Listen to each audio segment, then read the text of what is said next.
건강에 필요한 이슈 살펴보는 시간 메디인 시작하겠습니다. 토키뉴스 유수인 기자 나와 있습니다. 안녕하세요. 안녕하세요. 자, 오늘 어떤 내용 준비되어 있습니까? 건강한 사람만이 할 수 있는 아름다운 기부, 바로 헌혈이죠.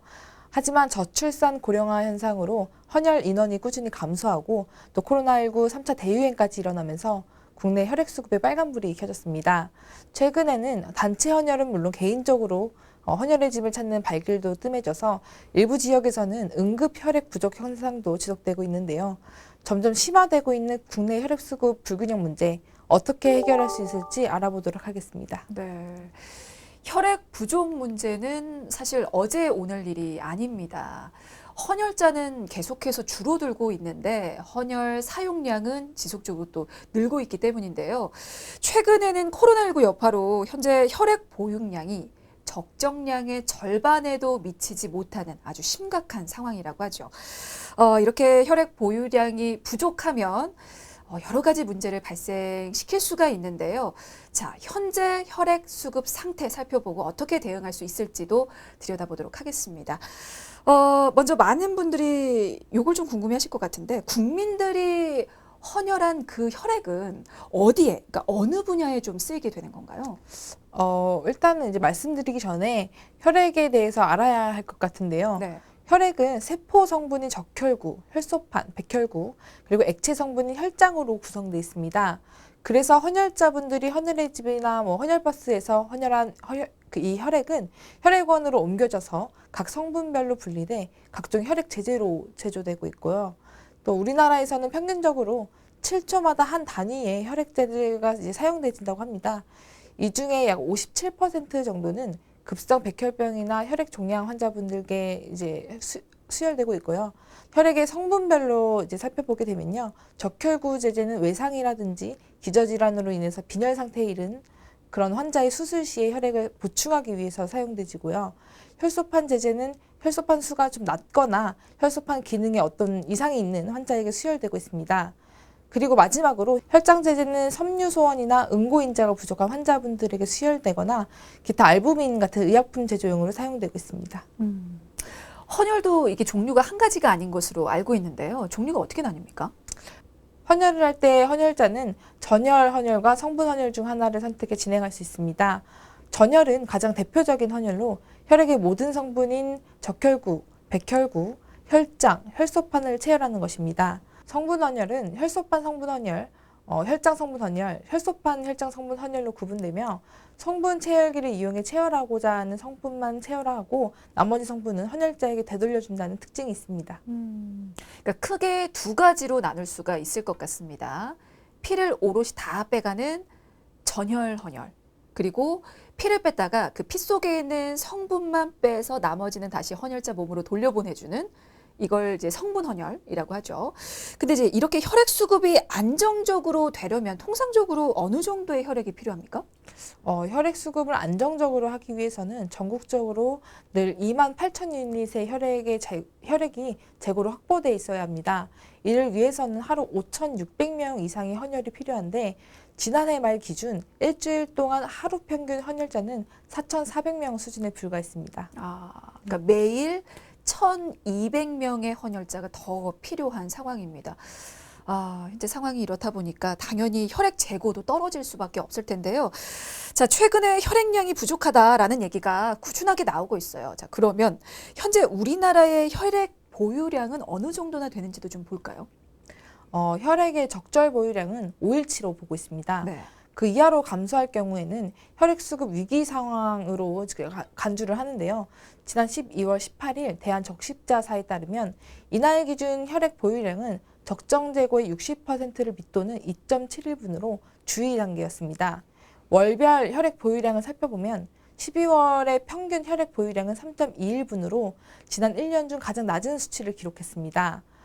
지난해 혈액 보유량이 4일분 미만으로 떨어진 달은 작년 1월, 2월, 그리고 4월, 11월, 12월 이렇게 5달이나 됩니다. 이게 코로나 확산 초기에 이제 감소했던 헌혈 인원이 5월에서 10월 점차 회복이 되다가 11월 코로나 3차 대유행이 시작되면서 급격히 감소한 것으로 풀이됩니다. 그러니까 코로나19가 유행하면서 그러면 왜 혈액 보유량이 감소할까? 그 이유를 좀 생각을 해보면 아무래도 집합 금지 명령에 따라서 그 단체 헌혈을 할 수 없다는 점이 좀 클 수도 있을 것 같아요. 예, 그 혈액 보유량 감소에는 단체 헌혈 감소가 큰 영향을 미쳤습니다. 집합금지 명령과 재택근무, 온라인 수업 실시 등에 따라서 교회, 기업, 학교 등에서 신청하는 단체 헌혈이 크게 줄었습니다.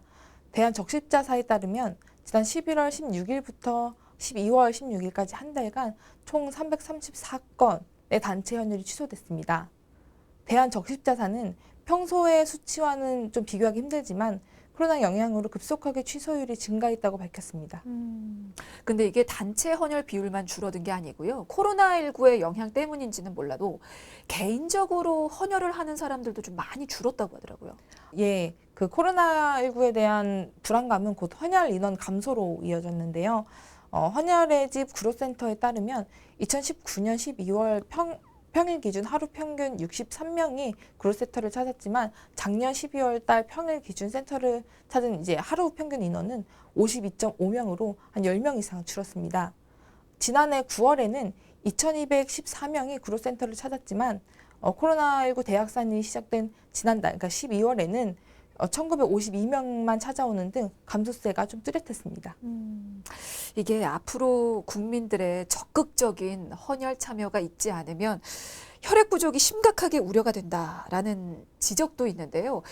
혈액 보유량이 계속해서 줄어들면 혹시 어떤 문제가 생길 수가 있습니까? 혈액 보유량이 계속 감소할 경우 의료 현장은 큰 어려움을 겪을 수밖에 없습니다.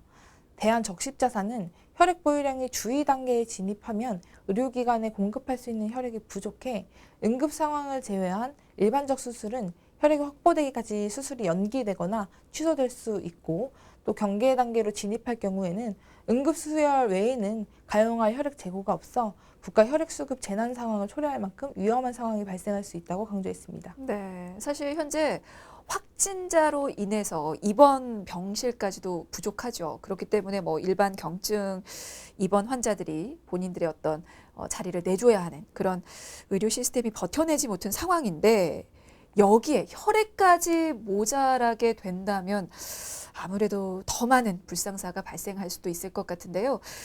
이렇게 혈액이 계속 부족하면 결국에는 지정 헌혈을 할 수밖에 없는 상황이 생길 수도 있다고 하더라고요. 이 얘기도 좀 나눠볼까요?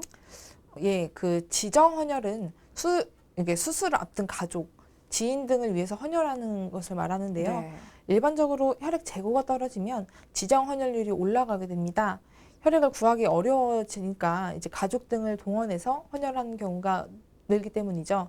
지난해 9월 구로센터의 경우 지정 헌혈률은 4.6%였는데 코로나19 3차 대유행이 시작된 그 11월에는 8.3%로 크게 늘었습니다. 그러니까 지정 헌혈이라고 하면 혈액이 필요한 분의 가족이라든지 아는 분들을 지정해서 이제 헌혈을 받는 건데, 네.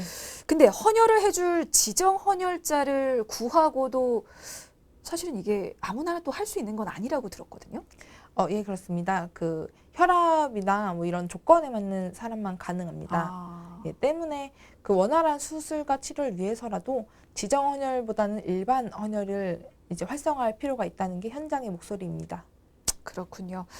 자, 이렇게 헌혈자 수가 지난해 같은 기간 대비 11만 명 이상이 감소하자 사실 정부에서는요, 헌혈 참여를 독려하는 재난 문자를 또 발송했어요.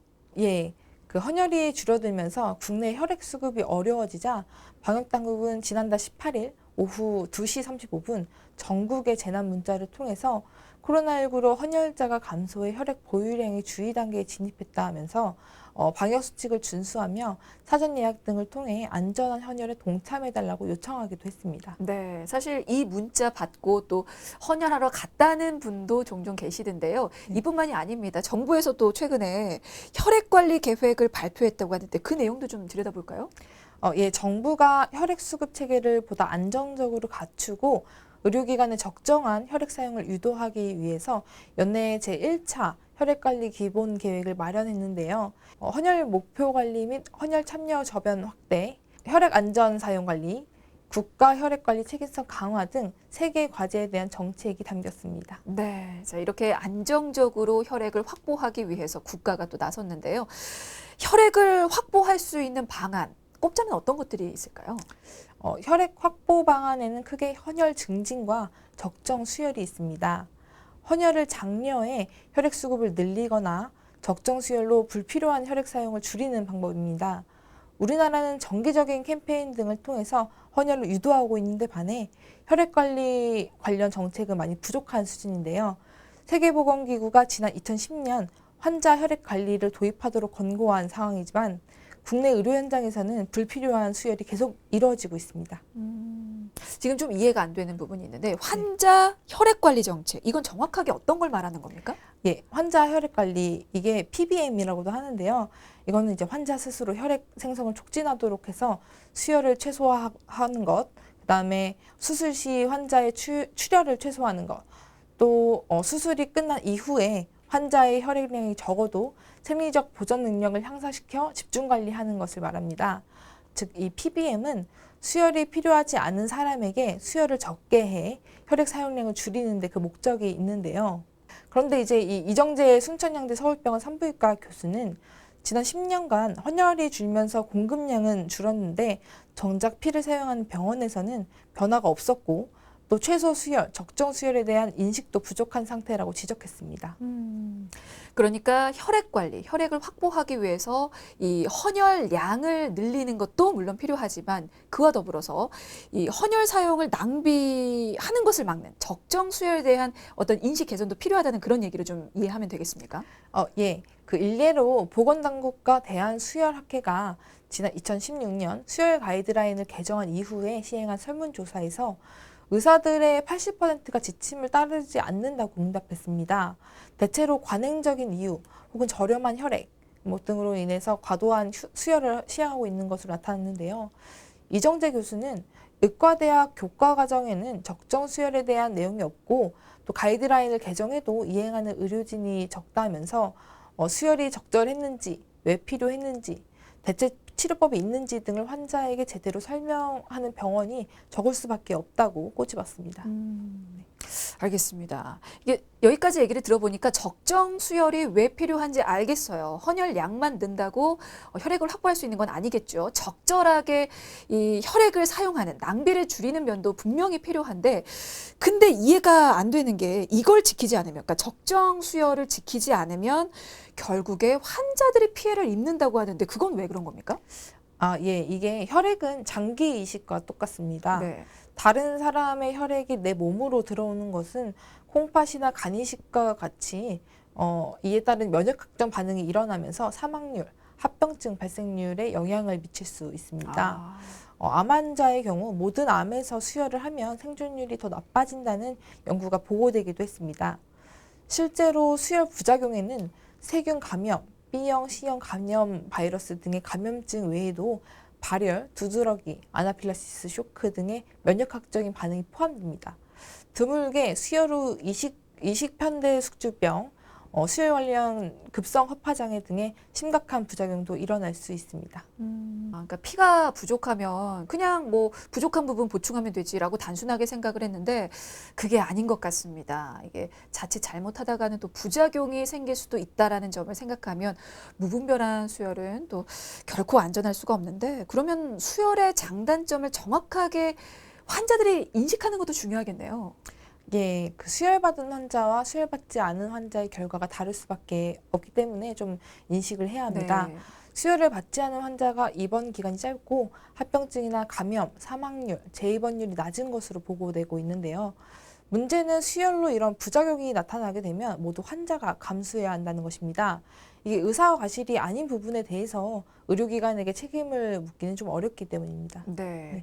물론 정말 긴급한 상황에는 수혈이 정말로 중요한 역할을 하게 되죠. 하지만 수혈을 굳이 하지 않아도 되는 상황이라든지 아니면 수액이라든지 뭐 지혈제 이렇게 대체 치료제가 있는 상황이라면 환자들에게도 좀 선택권을 줘야 되는 거 아닙니까? 근데 이제 현재 수혈을 할 때는 환자들에게 동의를 받아야 하긴 하는데요. 이때 의료인은 수혈이 가지고 있는 위험성과 대체 치료에 대해 충분히 설명하는 것이 필요합니다. 하지만 실상은 수혈을 받기 싫어도 환자들이 사인할 수밖에 없는 구조인데요. 이 동의서에 사인을 하지 않으면 수술을 해줄 수 없다고 말하면 어쩔 수 없기 때문입니다. 이는 이제 의료인의 인식이 바뀌어야 하는 부분이라고 할 수 있겠습니다. 네, 알겠습니다. 자, 여기까지 이렇게 혈액 확보 방안 중에서 적정 수혈에 관한 부분 좀 이야기를 나눠봤고요. 자, 이번에는 혈액 증진을 위해서 어떤 점들이 좀 필요할지 이야기 좀 더 나눠보도록 하겠습니다. 지금 우리나라에서 헌혈을 하는 주요 연령층이 1, 20대라고 나와 있네요. 예, 우리나라의 헌혈 참여자가 청소년과 군인, 10대와 20대에 집중돼 있고 전체 헌혈 인구의 약 43%가 학생들의 단체 헌혈로 이루어지고 있습니다. 연령대별 국민 헌혈률을 보면 10대에서 20대가 전체 65.2%를 차지하고 있고요. 30, 40대는 28.2%, 5, 60대는 6.6%에 불과합니다. 네, 이렇게 특정 연령층, 그러니까 1, 20대만의 헌혈만으로 이게 원활한 혈액 수급이 또 이루어질 수는 없겠죠. 자, 그러면 중장년층의 헌혈 참여율 또한 높이기 위한 그 방법을 고민을 좀 해봐야 될 것 같은데 어떤 방법들이 좀 거론이 되고 있나요? 지금 이제 헌혈 장려의 일환으로 보통은 헌혈 다과나 문화상품권, 영화표 이런 소정의 기념품을 제공하고 있는데요. 네. 일각에서는 이러한 기념품들이 10대, 20대에 맞춰져 있어서 중장년층의 관심을 끌어올리기엔 부족하다는 지적이 제기되고 있습니다. 따라서 이 중장년층의 참여율을 높이기 위한 인센티브, 기념품 마련 등이 필요하다는 주장도 나오고 있고요. 근데 인센티브, 그러니까 기념품에 너무 초점을 맞추면 이게 대가성 헌혈을 약간 부추길 우려가 있다라는 말도 좀 나오는데요. 그러면 헌혈 기념품에 대해서 전문가들은 어떻게 얘기들을 좀 나누고 있습니까? 사실 이것 의견이 좀 분분한데 네. 지난달 12월 15일 혈액 관리에 대한 공청회가 온라인으로 진행됐을 때 이제 이에 대해서 얘기가 나왔었는데요. 네네. 그 공청회에서는 이런 헌혈 인센티브에 대한 감론을박이 좀 이어졌습니다. 헌혈 인센티브를 반대하는 입장 쪽 의견을 먼저 들어보면 조남선 대한적십자사 혈액관리본부장은 헌혈 재고에 있어서 헌혈에 대한 홍보를 강화하는 것이 기념품 제공보다 더 효과적이라는 입장을 밝혔고요. 안기종 환자단체 연합회 대표도 10대, 20대만 헌혈하는 지금의 이런 구조를 깨려면 예비 헌혈자들을 대상으로 지속적인 교육을 진행해야 한다는 것이 우선이다라고 주장했습니다. 그러니까 기념품보다는 홍보나 교육에 더 집중을 해야 한다. 라는 얘기군요. 그러면 반대측 입장, 그러니까 이와 반대되는 입장, 헌혈 기념품, 그러니까 인센티브를 줘야 한다. 그쪽에 찬성하는 입장은 어떤 의견인가요? 황유성 한마음 혈액원장은 코로나 유행 상황에서 헌혈 후 마스크 제공, 지역 화폐 지급과 같은 이벤트를 진행했을 때 당시 논란이 되기는 했지만 헌혈을 경험하지 않은 사람들의 관심을 끄는 데는 효과가 있었다고 했습니다. 엄태현 인제의대 교수는 헌혈은 정말 중요한 기부 행위이지만 문제는 이 기부 행위를 하는 사람이 연간 200만 명 이상이 필요하다는 것이라면서 자신을 온전히 내놓고 순수한 마음으로 교통비를 써가며 기부하는 사람이 10명, 20명이면 문제가 없겠지만 200만 명을 찾는 것은 너무 이상적이라며 아무런 대가 없는 무상 헌혈은 현실성이 떨어진다는 지적을 하기도 했습니다. 네. 이게 찬성 측 입장도 그리고 반대 측 입장도 다 이해가 됩니다. 좀 어렵네요. 여러 가지 의견이 나오긴 하는데 이 부분은 좀 더 머리를 모두가 맞대야 할 것 같고요. 그리고 사실은 줄어들고 있는 이 헌혈 기부를 독려하고 활성화시키기 위해서 대한적십자차에서 최근에 독특한 캠페인을 진행을 했다고 합니다. 이거 어떤 내용입니까? 예, 대한적십자사가 진행 중인 헌혈 캠페인이 눈길을 끌고 있는데요. 지난달 16일부터 시작한 헌혈 캠페인 기프트카 레드카펫이 바로 그것입니다. 네. 적십자사 홈페이지의 서비스를 이용을 원하는 날짜와 개인정보 등을 적어서 신청하면 선정된 신청자를 개조된 이 소형차를 통해 헌혈 장소까지 안심하고 실어 나르는 픽업 서비스입니다.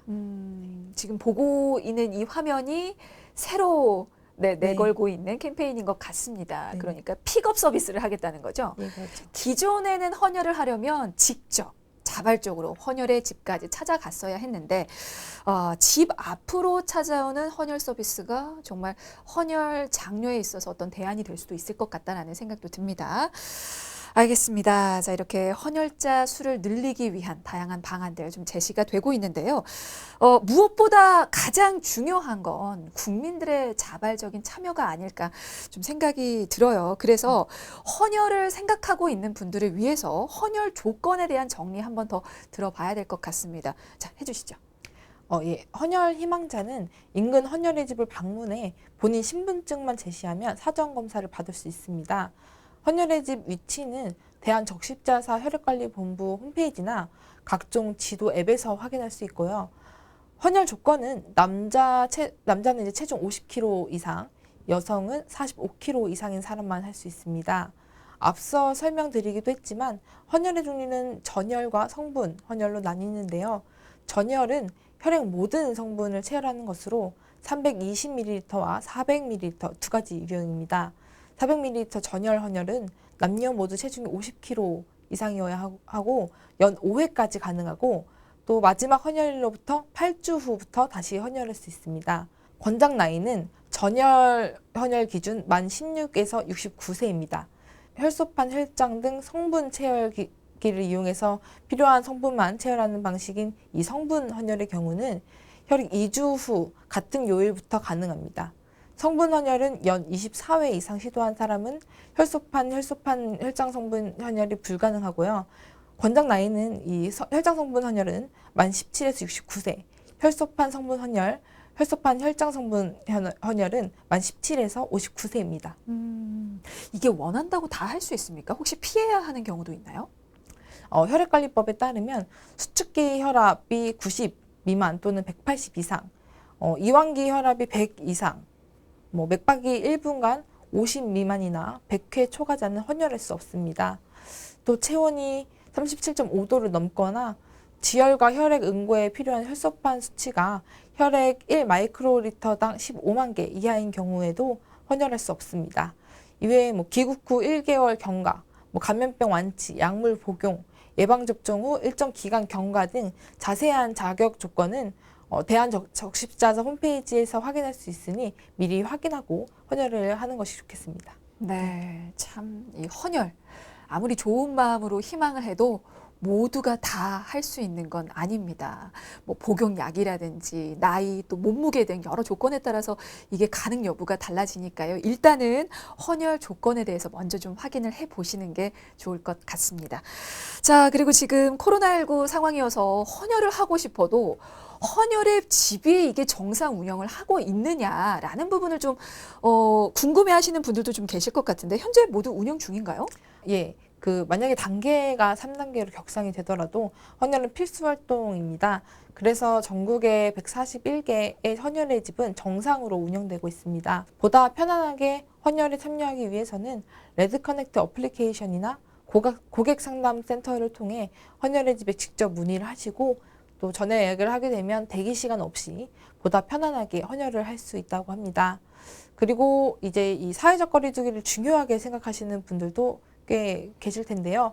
혈액관리본부는 거리두기를 위해 문질실 가림막을 설치했고 출입하는 모든 사람은 손 소독과 마스크 착용을 의무화하고 있으니 참고하시기 바랍니다. 네.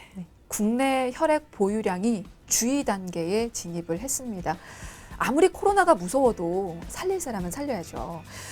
사회적 거리두기가 3단계로 격상이 된다고 해도 이 헌혈의 집은 혈액을 필요로 하는 사람이 있기 때문에 문을 연다고 합니다.